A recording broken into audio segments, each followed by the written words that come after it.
아멘. 하나님 말씀입니다. 오늘 생명의 말씀을 통하여서 2025년 마지막 주일 2부 예배 때 주시는 하나님의 귀한 음성이 우리 심령에 들려지시기를 주의 이름으로 간절히 축복합니다.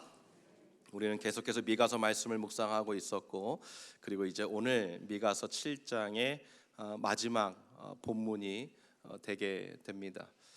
우리가 지난주 성탄 주일을 맞이해서 이사야 7장의 말씀을 나누었습니다. 그래서 임마누엘, 앞으로 예수님께서 임마누엘로 출생하실 것을 예언한 이사야 선지자의 말씀을 지난주에 살펴보았습니다. 지난주 설교를 잠시 기억하실지 모르겠지만 그때에 제가 남유다와 북이스라엘의 배경을 제가 잘 설명해 드렸습니다. 당시에 똑같은 배경 시대를 살았던 선지자가 미가 선지자입니다. 북이스라엘은 당시에 호세아 선지자가 있었고, 남유다에는 이사야 선지자와 미가 선지자가 있었습니다. 특별히 이사야 선지자 때문에 미가 선지자가 조금 조용급으로 밀려난 것 같지만, 성경 신학적으로 이사야의 7장의 말씀, 임마누엘의 예언의 말씀, 그리고 미가서, 여러분들이 목요일날 묵상한 5장 2절에 베들레헴에서 이스라엘을 구원할 자가 탄생할 것이라는 그 예언의 말씀은 너무너무나도 중요한 것입니다. 그래서 성탄 시즌이 되고 연말이 되면 많은 교회에서 예수 그리스도께서 이 땅에 오심에 대해서 성경을 통하여서 설교하고 또 성경 공부할 때에 제일 많이 사용되어지는 책이 바로 미가서 5장, 이사야 7장, 마태복음 1장 2장, 누가복음 1장 2장, 예수 그리스도의 탄생을 예언하고 그 탄생이 성취된 신약의 두 책, 이 네 권의 책이 가장 많이 언급되고 또 사용되어지기도 합니다. 그래서 오늘 이번 주 묵상하시면서 미가서 말씀을 통하여서 이사야서의 배경과 비슷한 상황인 것을 여러분들이 충분히 인지하셨을 것입니다. 다시 한번 잠깐 설명을 드리면, 당시에 북이스라엘과 오른쪽 편에 있는 아람과 동맹을 맺어서 아수르의 공격을 방어하려고 했지요. 그러다가 남유다에게 같이 동맹을 맺자, 연합하자. 그러나 남유다는 동맹에 허락하지 않고 오히려 남유다는 친아수르 정책을 펴서 이 아수르에게 조공을 바치면서 그 이방신을 또 섬기기까지 하면서 남유다가 완전히 타락하게 됩니다. 북이스라엘은 지금 전쟁 준비로 완전히 모든 물자를 다 전쟁으로 다 집중시키고 있는 것이죠. 그러니까 북이스라엘도 현실적으로 어려운 상황, 남유다는 현실적으로 어려움 플러스 신앙적으로 완전히 망가진 상태. 왜냐하면 북이스라엘은 원래 선한 왕이 없었어요. 즉 하나님을 제대로 섬기는 왕이 없었기 때문에 북이스라엘 자체는 영적으로 타락한 나라로 시작해서 나라로 망하고 맙니다. 그러나 남유다는 그래도 하나님의 성전이 예루살렘에 건재하고 있고, 그래도 사람들이 제사를 지내면서 그래도 선한 왕들 또는 부분적으로 선한 왕들이 그래도 남유다의 백성들을 잘 다스렸습니다. 그래서 그나마 좀 나았지요. 그러나 결국 하나님이 보실 때는 북이스라엘도 남유다도 똑같이 하나님 말씀에 불순종하고 있었다라는 것이죠. 그때의 이사야 선지자와 같이 함께 미가서 선지자도 남유다 백성들과 북이스라엘 백성들에게 하나님의 말씀을 선포하는 것입니다. 대체적으로 남유다 백성에게 선포하는 것이죠. 이 마지막 7장 본문에서는 미가 선지자의 마지막 신앙의 고백이면서 기도입니다. 이걸 중보기도라고 또 얘기하시는 분들도 있습니다. 그러니까 하나님의 말씀을 대언하고 또 예언하고, 그러면서 자기의 신앙도 고백하고, 그러면서 자기의 기도가 되는 책이 미가서인 것이죠. 특별히 이 마지막 7장에 그 체계가 잘 갖추어져 있습니다. 그래서 기도문같이 보이지요. 여러분, 미가서와 같은 선지서들의 세 가지 특징이 있습니다. 그러니까 세 가지의 목적을 가지고 있다라고 보통 우리가 정의하죠. 첫 번째는 하나님의 심판의 경고입니다. 야, 너희들 분명히 심판받을 거야. 왜요? 죄인들이기 때문에. 지금 하나님과 떨어져 있기 때문에 하나님께서 경고하시는 것입니다. 굳이 하나님과 화목되고 연합되어 있으면 경고를 받을 필요가 없지요. 그러나 뭔가 잘못되어 있기 때문에 경고하는 거 아니겠어요? 부모님들 자녀들에게 경고할 때 있죠. 그냥 5분 지났어. 컴퓨터 끄고 빨리 자라. 자, 마지막 경고야. 부모님 말 잘 듣고 부모님 마음에 합한 자녀라면 경고 받겠습니까? 그렇지 않죠. 뭔가 잘못했기 때문에 경고를 하는 거 아니겠어요? 하나님께서 늘 선지자들을 통하여서 모든 대선지서 소선지서 마찬가지입니다. 항상 경고, 심판 임한다. 두 번째, 그 심판이 임할 거지만 너희들 꼭 기억해. 너희들은 이 언약 백성이기 때문에 반드시 다시 회복될 거야. 다시 리스토어 될 거야. 다시 돌아올 거야. 그거 기억해. 나는 그런 하나님이야. 세 번째, 백성들이 그 두 말씀, 심판의 경고, 회복의 약속, 언약을 듣고 나서 우리 하나님은 이런 분이시구나. 그러면 나는 어떻게 반응해야 되는가? 요 세 가지. 모든 선지서가 다 그거예요. 그러니까 우리가 하나님의 말씀을 들을 때 마찬가지죠. 우리에게 경고하십니다. 심판이 임할 거다. 그러나 내가 언약에 신실한 하나님이기 때문에 너희들은 그 언약 붙잡고 다시 돌아올 것이다. 다시 회복될 것이다. 그러면 우리의 반응은 우리가 믿고 있는 하나님이 이런 분이시구나. 내가 이제 2025년 지금까지 이렇게 살았는데 이제 새해부터는 내일부터는 오늘부터 주의 말씀 앞에 내가 이렇게 살아야 되겠다라고 반응이 나와야 되는 것이죠. 과연 우리가 믿고 있는 하나님은 어떤 분이신가? 미가서 선지자가 오늘 마지막 본문을 통하여서 세 가지의 하나님에 대해서 우리에게 보여주고 있습니다. 첫 번째는 우리의 하나님은 우리를 먹이시는 분이시다. 우리를 먹이시는 분이시다라는 거야. 이 먹인다 그러니까 하나님께서 밥을 차려서 우리에게 먹여주시는 그것이 아니라 영적으로 육적으로 이 땅에서 살아갈 수 있는 모든 것을 공급해 주신다는 것입니다. 할렐루야. 오늘 14절에 봤더니 주는 주의 지팡이로 주의 백성 곧 갈멜 속 살림에 홀로 거하는 주의 기업의 때를 먹이시되 그들을 옛날같이 바산과 길르앗에서 먹이옵소서. 여러분, 구약에서 특별히 대선지서 소선지서에서는 과거형을 쓰고 있고 또 미래형을 쓰고 있지만 이것이 과거에서 일어난 일로 그냥 끝나는 것이 아니라 과거이지만 미래에도 임할 것을 얘기하고 있는 거예요. 그러니까 예를 들면 이런 것입니다. 너희들이 이미 심판을 받았느니라.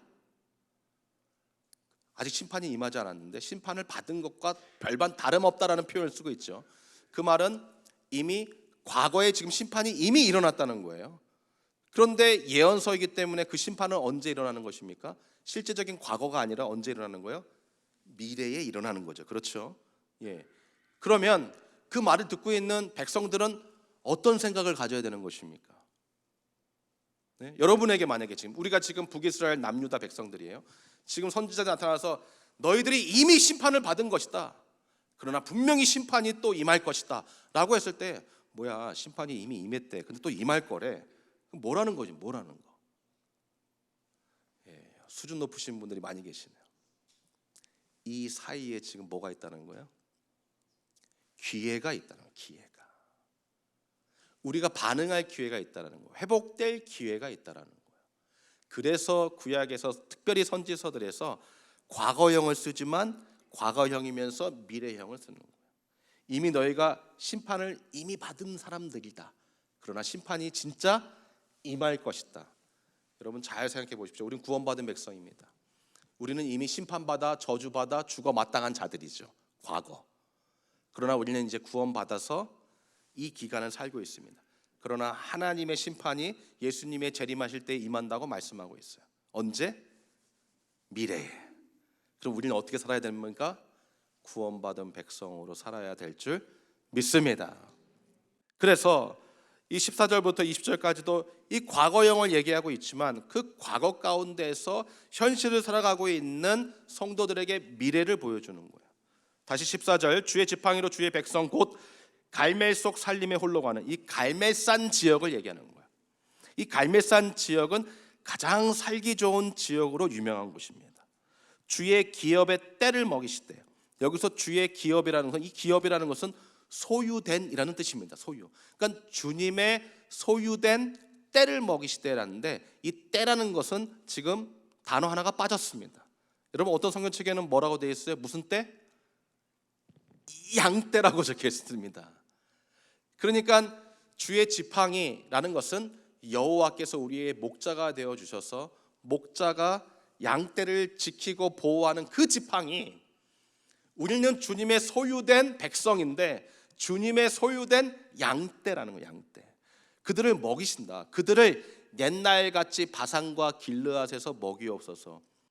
이 바산과 길르앗이라는 것은 나중에 집에 가셔서 한번 심심하실 때 구글에 가셔서 예루살렘, 이스라엘 이렇게 치세요. 그럼 지도가 이렇게 딱 나오지 않습니까?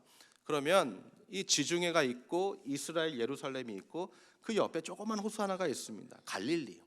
그 갈릴리 밑에 조그만 강이 하나 쪼르르 이렇게 흐르고 있습니다. 그 요단강. 그 요단강이 만나는 곳이 사해, 죽음의 바다, 죽음의 호수. 그리고 그 밑에 있는 것이 이렇게 V자 같이 생긴 데가 있는데 거기가 홍해입니다. 그 갈릴리 요단강 오른쪽 동편, 그 동편이 바로 이 바산과 길르앗이라고 표현되는 동네입니다. 그 지역은 출애굽 당시에 이스라엘 백성들이 잘 먹고 잘 살던 곳이었습니다. 누구의 도우심 가운데? 하나님의 인도하심 가운데. 그래서 여러분, 이스라엘 백성들이 왜 요단강을 건너가기 싫었는지 아십니까? 분명히 약속했습니다. 젖과 꿀이 흐르는 가나안 땅. 그런데 백성들이 보니까 저 요단강 건너편에 보니까 야, 저기는 지금 거인들도 있고 우리가 가서 지금 싸워서 이길 수 있을까 무섭고 두렵고 떨리는 마음이 있는 것입니다. 그런데 바산과 길르앗을 봤더니 여긴 너무 좋은 거예요. 여기는 뭐든지 하면 잘 될 것 같은 거예요. 그래서 백성들의 마음이 강팍해지는 것입니다.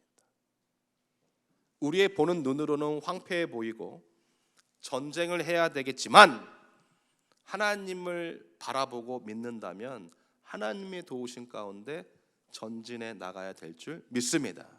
결국 다 죽었잖아요. 갈렙과 여호수아 어린 아이들 빼고는 다 죽었단 말이죠. 저 14절에서 중요한 것은 여호와께서 우리의 목자가 되신다는 거예요. 그래서 양떼로 표현하고 있는 것입니다. 목자들의 지팡이를 사용하는 두 가지의 목적이 있습니다. 한 가지는 보호하는 거예요. 양떼를 보호하는 거. 딴 데 가지 마 그러면서 보호하는 거. 또 한 가지는요, 인도하는 거예요. 보호와 인도. 여러분, 여호와께서 여러분의 보호하심과 인도하심이 되심을 믿으십니까? 14절에서 더 중요한 것, 하나님께서 주의 지팡이로 보호하시고 인도하시고 주님의 소유된 백성들, 우리들을 먹이실 것이라는 것입니다. 또 먹여달라는 선지자의 기도인 것입니다. 그런데 저 14절의 배경 속의 지역은 지금 어디에 있습니까? 뉴욕 플러싱입니까? 어디입니까? 광야입니다. 광야. 다시요. 주님께서 주의 지팡이로 주의 백성들을, 자기 소유된 백성들을 돌보시고 먹이시고 인도하시고 보호하시는데 그곳이 아주 좋은 바산과 길르앗 같이 너무나 좋은 곳이지만 거기는 여전히 어디라고요? 광야라는 것입니다. 우리가 이 이민자로 뉴욕에 와서 정말로 이 정도로 살지 누가 알았겠어요? 그래도 이 정도 사니까 얼마나 감사합니까? 하나님의 도우심 가운데 우리가 풍성한 은혜를 누리고 있지만 여전히 우리는 어디에 살고 있어요? 광야. 할렐루야. 그래서 우리는 광야의 인생이 끝나고 이제 하나님의 약속한 저 새 예루살렘 새 땅에서 영생을 누리게 될 줄 믿습니다. 그러므로 중요한 것은 시편 23편의 말씀과 같이 내가 사망의 음침한 골짜기로 갈지라도 해를 두려워하지 않을 것은 주께서 나와 함께 하심이라. 할렐루야. 내가 광야 가운데 있지만, 내가 사망의 음침한 골짜기와 같은 곳에 있지만 여전히 주의 지팡이가 나를 보호하시고 인도하심으로 나의 삶이 바산과 길르앗 같은 풍성한 삶으로 주님께서 인도해 주시는 것, 이것을 바라보고 소망하고 주님 바라보시는 우리 모두가 되기를 주의 이름으로 축복합니다.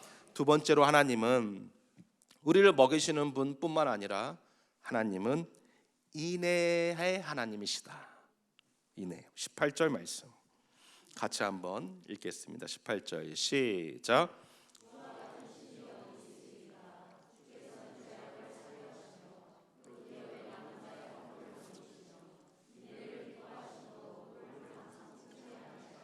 아멘. 이 미가의 이름의 뜻이 주님과 같은 분이 어디 있습니까? 라는 뜻입니다. 주와 같은 분이 누구이실까? 주와 같은 분이 어디 있을까? 라는 뜻입니다. 이 18절에 자기의 이름의 의미와 같은 말씀을 사용하고 있습니다. 주와 같은 신이 어디 있으리이까? 지금 이 말은 여러 신들이 있는데 그 중에 한 신, 내가 믿고 있는 주님이, 여호와가, 목자가 그들 중에서 제일 뛰어나다, 이걸 이야기하는 표현이 아니라 오직 한 분 권능자이시고 주권자이시는 여호와 하나님밖에 없습니다. 여호와 하나님만이 이런 일을 하십니다 라는 표현을 쓰고 있는 것입니다. 어떤 일을 행하십니까? 그 기업의 남은 자, 아까 기업 뭐라 그랬죠? 소유된, 그 소유된 남은 자의 허물을 넘기시며, 여러분, 주님께서는 우리의 모든 죄악을 용서하시고 사유하신다라는 것이죠. 뿐만 아니라 하나님께서 선택한 하나님의 소유된 백성들이 혹시 남은 자로 열심히 살다가도 또 그들이 죄를 졌을지라도 그들의 죄를 넘겨버리신다. 어떤 학자들은 이 넘겨버린다는 것을 그들의 마지막 작은 죄까지도 우리 예수님의 십자가에 넘겨서 십자가의 죽으심으로 우리를 구원하시고 제사함 하셨다라고 보는 학자들도 있습니다. 19절이 더 놀랍죠. 다시 우리를 긍휼히 여기셔서, 저는 이 말이 너무 은혜스러웠어요. 다시 우리를 긍휼히 여기셔서. 저는 예수님께서 제자들을 보면서 아마 스트레스 받으시고, 아마 오늘 같은 시대였으면 아마 뒷목 잡고 쓰러지지 않으셨을까. 아니, 기적을 그렇게 베풀어 줬어. 그들 두 손으로 오병이어의 기적이 일어나게 했어. 아니, 무리를 걷게 했어. 그럼에도 불구하고 마지막에 나는 그를 모릅니다, 내가 저주하여 그를 모릅니다. 어떻게 이렇게 이야기할 수 있었을까? 사도 마가는 벗은 몸으로 도망갈 정도로 예수님을 부인했습니다. 그러니까 예수님 입장에서는 정말 얼마나 기가 막혔을까.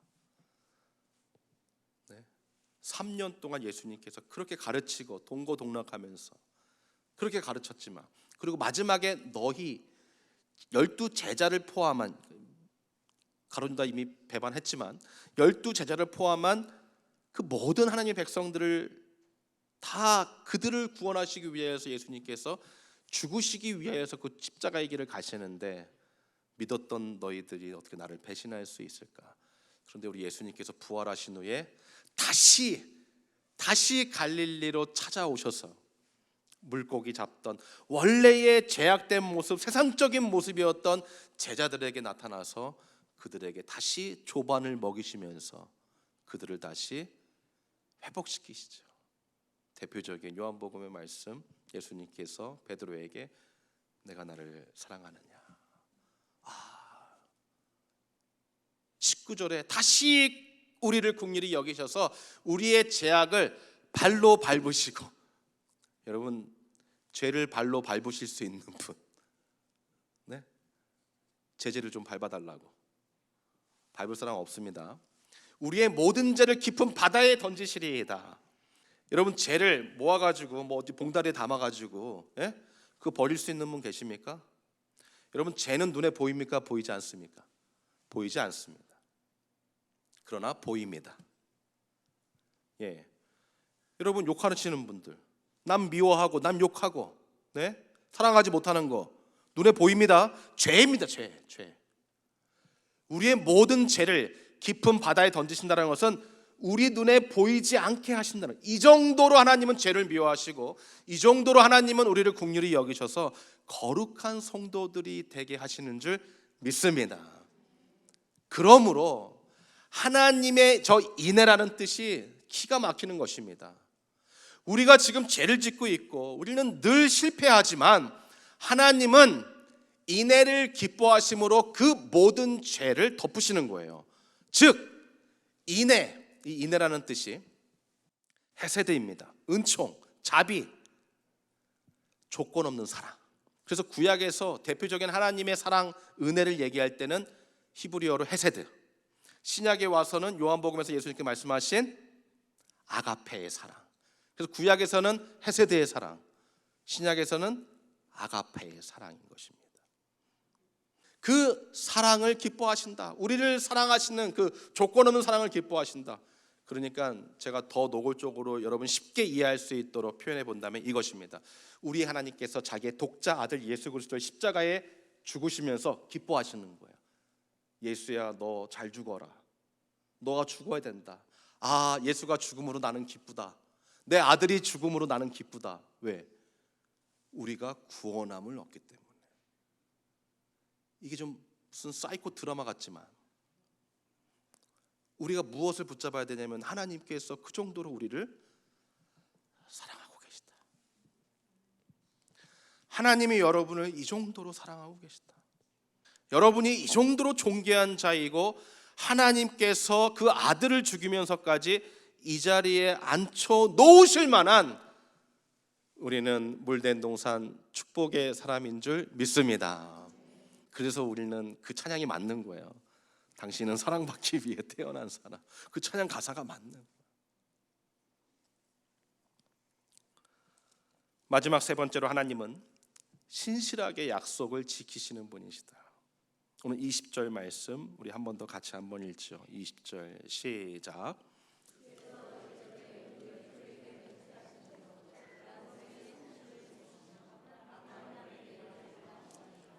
아멘.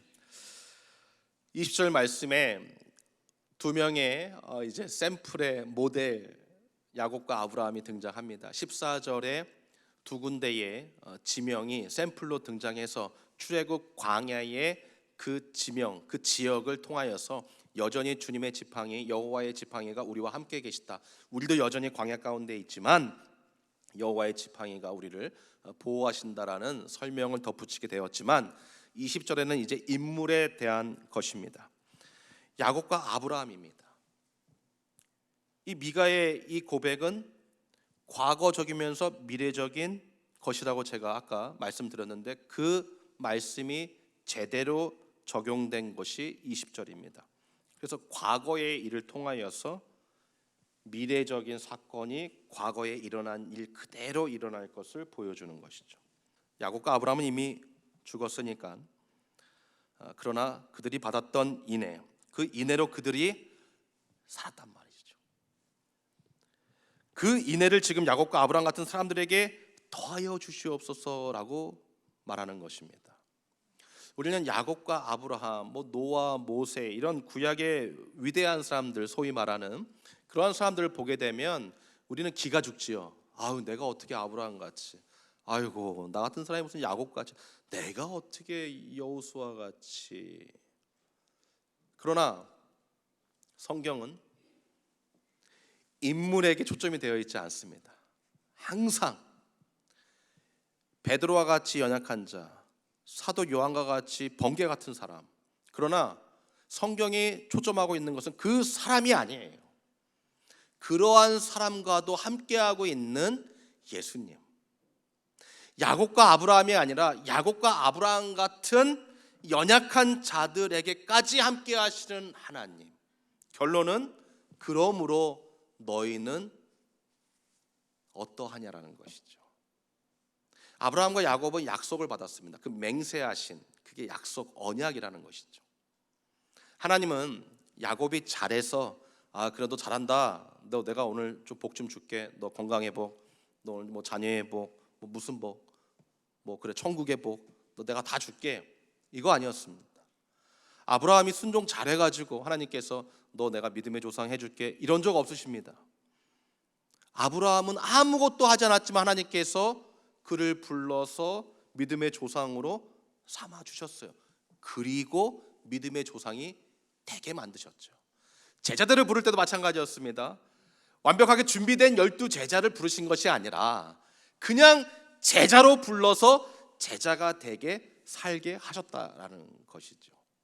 그러니까 사람들에게 중요한 것이 아니라 그 사람들과 함께하고 계시는 하나님이 누구이신가를 보여주는 거예요. 우리도 약속을 받은 사람들 아닙니까?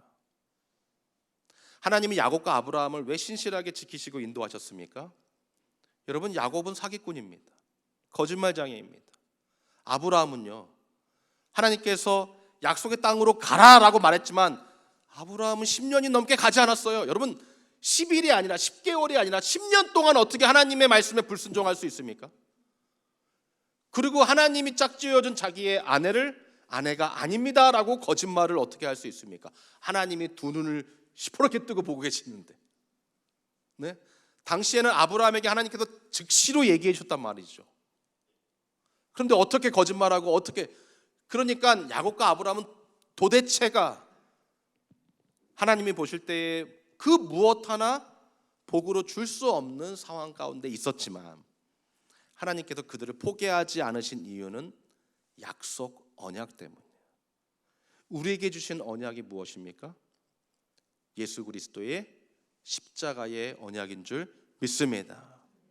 예수님께서 십자가의 죽으심으로 우리를 구원해 주신 그 새 언약. 그래서 우리가 성찬식 할 때에 이 피는 예수 그리스도의 보혈의 피라고 얘기하면서 새 언약의 피다. 언약이 들어, 항상 언약. 그래서 올드, 뉴, 올드 커버넌트, 뉴 커버넌트. 이거는 올드는 잘못됐으니까 부족하니까 옛날 거니까 올드 싫어, 나 그냥 뉴 스쿨 할래, 이것이 아닙니다. 올드와 뉴는 똑같은 거야, 똑같은 거. 익스텐드가 된 거 오히려.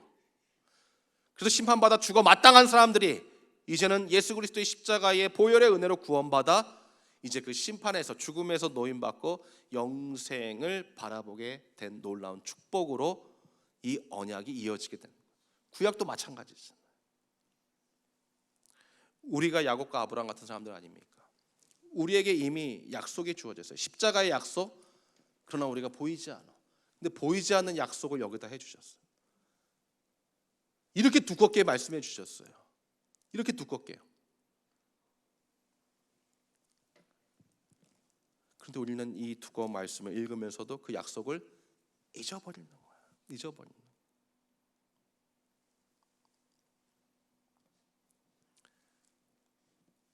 순종하지 않고 자기 하고 싶은 대로 살았던 야곱과 아브라함, 그 모습이 바로 우리의 모습이지 않습니까?